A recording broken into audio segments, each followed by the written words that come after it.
Bonjour, je m'appelle Audrey Badin-Alexandre, puis j'ai une passion pour les métaphores. La métaphore, c'est quoi? C'est une figure de style qui est souvent utilisée dans des textes littéraires pour faire une comparaison sous-entendue.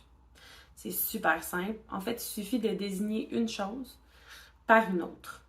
Par exemple, si je voulais parler d'une relation passionnelle, je pourrais dire on était à un feu de camp, pas de guimauve. Une canicule, pas de piscine. Dans ce cas-là, le on, qui serait une relation, se compare à l'image d'un feu de camp. Ce que j'aime aussi faire dans des textes qui sont plus longs, c'est des métaphores filées.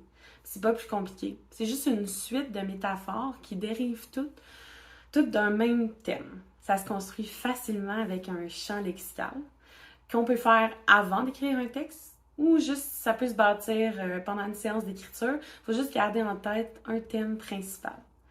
Par exemple, si je voulais encore garder l'idée du feu, je pourrais dire je dois déménager parce que ma rupture est un volcan.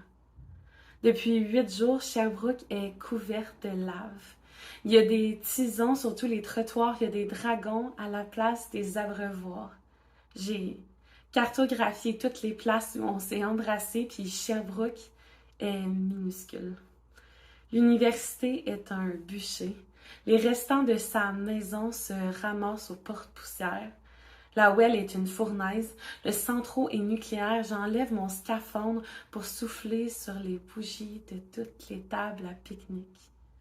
Mon appartement est en ruine. Mon lit est en cendres.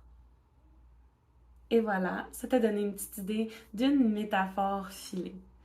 J'aime utiliser ce procédé-là parce que ça donne un peu l'impression que le public m'écoute en ayant une projection d'image en même temps. Puis pour ce texte-là spécifiquement, j'aime que le public se sente surstimulé parce que c'est le sentiment qui était à la base de mon inspiration pour écrire le texte. Et voilà, c'est tout ce que j'avais à dire sur les métaphores. Maintenant, je te laisse essayer.